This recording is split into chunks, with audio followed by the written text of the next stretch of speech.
大人，京城送来的密件。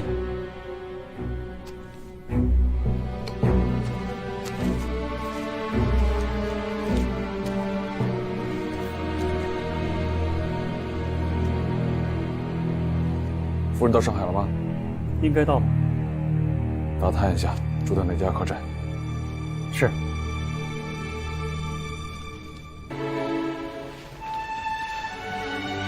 吴夫人，找我哦，这边有您一封信，陕西来的，还是加急的。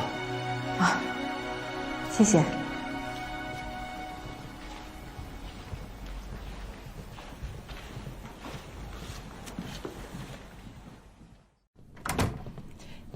少奶奶，我觉得沈少爷跟以前有点不一样了。怎么不一样？我也说不上来。而且今天你们俩跳舞的时候，简直是般配极了。你懂什么呀？跟了你这么多年，察言观色我还是懂一点的。小心我撕了你的嘴！你要是撕了我的嘴，可就没人给你熨衣服了。熨衣服？对啊，明天沈少爷还要来找你，你总不能还穿这身吧？得穿新衣服。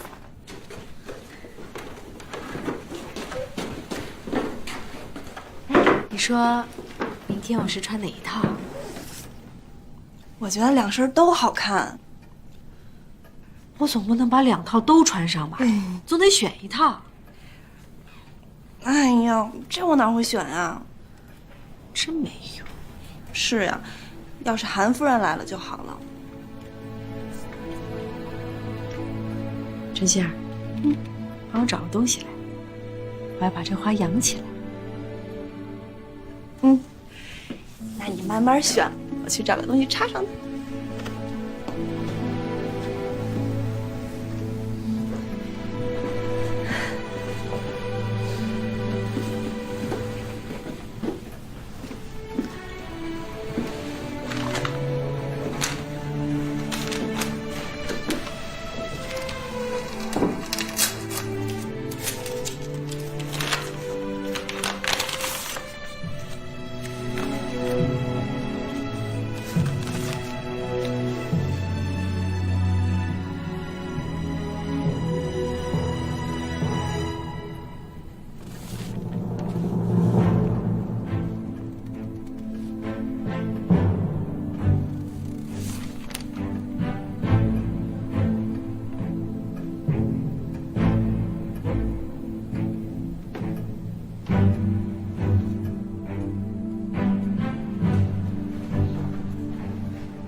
老板说这花盆是他们家祖传的，我可是说了好多好话。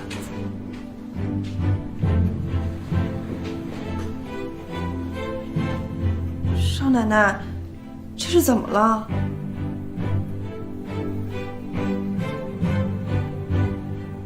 少奶奶，花插好了。扔了。什么？扔了。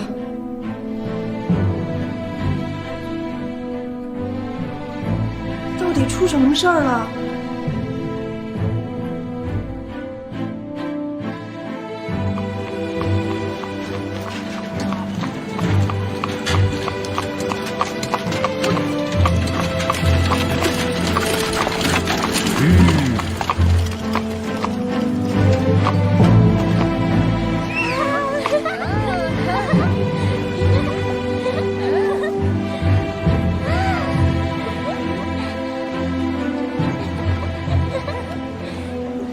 请问一下，陕西的吴夫人住哪间房？吴夫人一行已经结账离开了。走啊！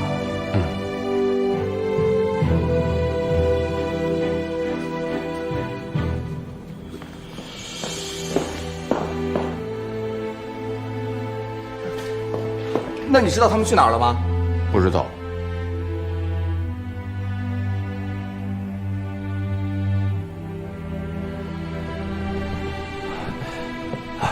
老板，童老板来电报说，我们那2000包生丝被江西官府给查封了。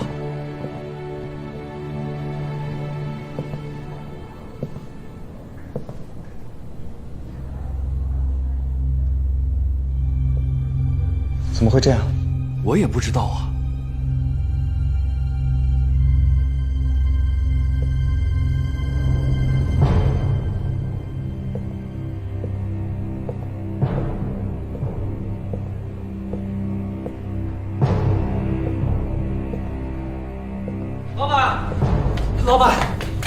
老板，杜老板他要见你。就说我不在。好。老张，哎，来了。给我致电童敬夫，穷尽一切办法，也要让官府放行。中间需要打点的所有银两，由我们来承担。务必要把2000包生丝按时给我运回上海。好的，我明白。没用的，不能进，老板说了不能进，不能进，你们不能进。你们这……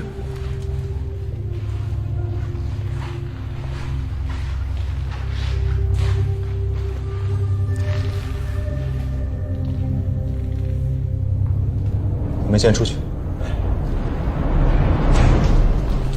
二少爷，是我让人扣下那批生丝的。我可以向你保证，只要我不开口，没有人敢放行。你倒是够坦白啊！你之前不说过，在上海做生意贝勒爷帮不上什么忙吗？也许在租界是这样，可一旦出了租界，只要是大清朝的土地，贝勒爷什么忙都能帮，包括盗忙。你开个价吧。新月贸易行3成股份，只要你同意，江西官府马上放行。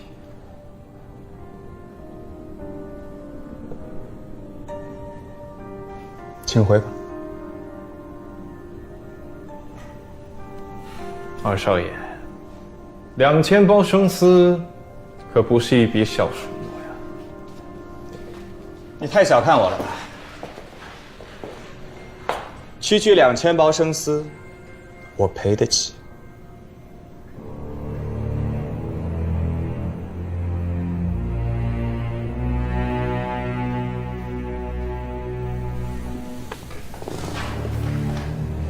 好。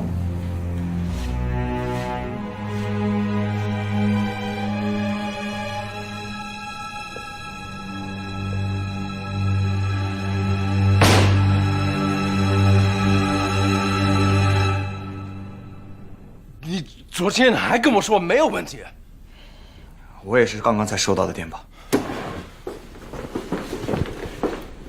你想办法啊！你是中国人，你一定知道怎么解决这个情况。这个后面有些背景的。什么背景？就是要发那个银子吧？那你给他们，如果你出不起，那就让我来啊！克劳迪，这件事情不是说银子就可以解决的。那还有什么问题？我一句两句跟你说不清楚。那我怎么办啊？没错，是我违约在先。按照契约上所写，我赔你双倍定金。我不要双倍定金，我要我的生丝。克劳迪，我现在真的没有生丝给你。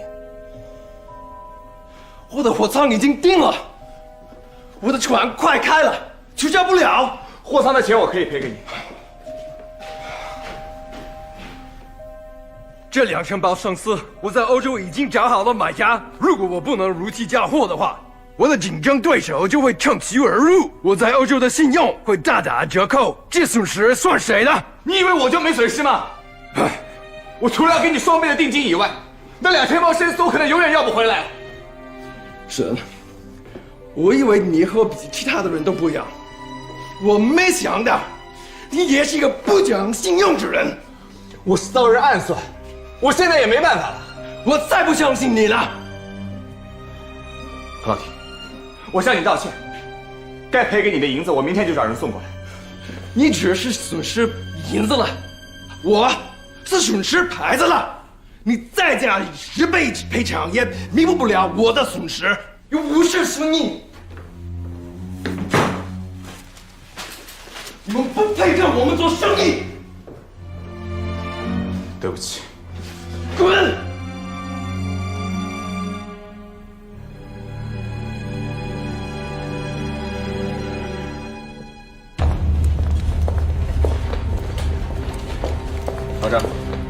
我们需要赔克劳迪洋行多少钱？克劳迪当初付了我们1万的定金，现在我们不能如期交货，按照协约，我们要赔偿2万两银子。我们账房还有多少钱？还有38万两。如果现在就派人去湖州收购生丝呢？现在就到湖州去买生丝，来是来得及，可是湖州生丝的价格比湖北要高出许多，不然当初我们也不会舍近求远啊。这样，你马上就派人去湖州收购，不管他们价格抬多少，给我买够2000包。38万两，最多也就只能买1000包啊。先付定金呢？我们货要的这么急，人家一定是要求一手交钱一手交货啊。行，那我去银行借钱，相信凭我们陕西沈家的招牌，怎么也得值个几十万两银子。老板，我们现在到湖州去买生丝，然后交货给克劳迪，我们至少要损失7、8万两银子，那还不包括被查扣的2000包生丝。老板，依我之见，还不如赔偿克劳迪2万两银子作数。做人当言而有信，我既然答应了他在11月初5之前交货，我就一定要做到。可是，老板，唉。